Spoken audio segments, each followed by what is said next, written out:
Hello guys, in this tutorial you will learn how you can apply the auto size feature to shapes you add to diagrams on Draw.io. So let us guide you through this.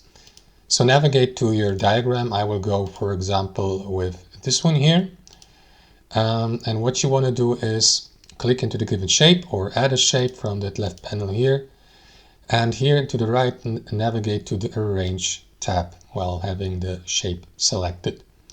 So here next to size, you will see that button, auto size, and that is going to automatically resize your shape to, in this case here to a size like this. Now you can of course customize the width and height here to the right, or use these points here to resize the shape according to your preferences. And that's how it works, guys. Thanks for watching, and I'll see you next time.